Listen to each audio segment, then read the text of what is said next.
गोकुळच्या 63व्या वर्धापन दिनानिमित्त घेण्यात आलेल्या गोकुळश्री गाय दूध स्पर्धेमध्ये सर्वाधिक दूध देणारी गाय या श्रेणीतील तिसरा क्रमांक प्राप्त गोकुळश्री विजेते श्री दीपक संभाजी सावेकर, गाव बेलवळे, बुद्रुक, तालुका कागल या गायीनं 35 लिटर 620 मिली इतके एका दिवसाचे दूध देऊन तिसरा क्रमांक मिळवला। गंमत म्हणजे गाय दूध स्पर्धेमध्ये अगदी मिलीलिटरच्या फरकानं हे क्रमांक देण्यात आले आहेत। केवळ 60 गुंठे शेती क्षेत्र असलेल्या दीपक सावेकर यांनी दूध उत्पादनातून आपली प्रगती साध्य केली। आज त्यांचे गोकुळ दूध संघाला गावातील दत्त संस्थेमार्फत दैनंदिन 105 लिटर गाय दूध पुरवठा होत आहे। गोकुळ संघाच्या सर्व सेवा सुविधांचा लाभ घेत सुयोग्य आहार व्यवस्थापन, वासरे संगोपनातून नवीन गायींची पैदास, मिल्किंग मशीनचा वापर, वैरण कुट्टी करण्यासाठी चाफ कटरचा वापर ते करत आहेत।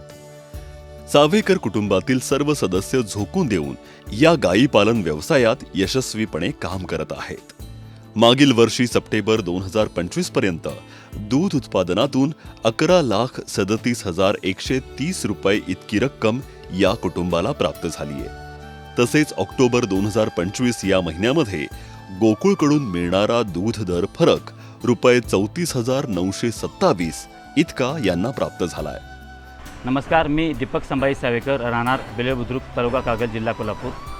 यंदाच्या 63व्या वर्धापनानिमित्त झालेल्या गोकुळश्री स्पर्धेमध्ये हीच ती गाय जिचा तिसरा क्रमांक आला।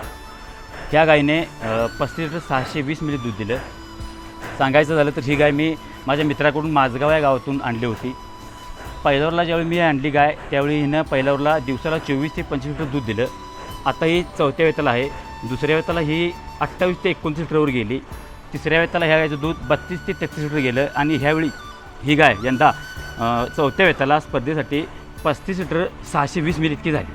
ह्या गायीमुळे आज माझं या बेलवळे बुद्रुकमध्ये किंवा आमच्या भागात सावेकर हे नाव जाहीर झालं। तसेच माझ्या या गोट्यामध्ये 10 गायी, 1 म्हैस अशी जनावरं आहेत। त्याच्यापैकी मी स्वतः 3 कालवडी माझ्या गोट्यामध्ये प्रॉपर तयार केल्या। त्याच्यामध्ये एक व्यालेली आहे, तिचं दूध दिवसाला 22 लिटर चालू आहे। गोट्यातली कामाची सुरुवात सकाळी पहाटे 5 ते 5:15 वाजल्यापासून चालू होते। उठल्यानंतर घरातली आई वडील, आमची बायको, भाऊ, त्यांची मुले असे सर्वजण एकत्र मिळून आम्ही काम करतो। पहाटे उठल्यानंतर शेण वगैरे घालून घेतल्यानंतर पशुखाद्य घालणे, त्यानंतर धारा काढणे ते आमच्याकडे मिल्किंग मशीनचा आम्ही वापर करतो। हे काम झाल्यानंतर जनावरांना वैरण देण्याचे काम होते। वैरणमध्ये आम्ही मका, सायलेज, हरभरा कुट्टी, शाळूची कुट्टी, ओला मक्का, ओला शाळू अशी वैरण त्यांना दिली जाते। एकदा वैरण सकाळी दिल्यानंतर दिवसभर आम्ही गोट्याकडे परत येत नाही। त्यानंतर संध्याकाळी धारच्या अगोदर गोट्याकडे आम्ही येतो। पशुखाद्य गोकुळ संघाचे महालक्ष्मी गोल्ड हे पशुखाद्य वापरतो। तसेच फर्टिमिन प्लस हे मिल्डमॅचर वापरतो। हे मिल्डमॅचर वापरल्यामुळे जनावरांना वेळेवर माज येणे, त्यांच्या फॅट आणि दुधामध्ये सुधारणा होणे, तब्येतीमध्ये सुधारणा होणे ह्या गोष्टीचा मला बराच फायदा झाला। पशुखाद्याचा तसेच मिल्डमॅचरचा वापरामुळे रिपीट ब्रीडिंग आमच्या गोट्यात होत नाही। जनावर शक्यतो माजाला दमवत नाही। ह्या गोष्टी मला बेनिफिट त्या मिल्डमॅचर मिळालेल्या आहेत। गोकुळ संघामार्फत बेलवळे, बुद्रुक येथील गोकुळश्री सावेकर कुटुंबाचे हार्दिक अभिनंदन।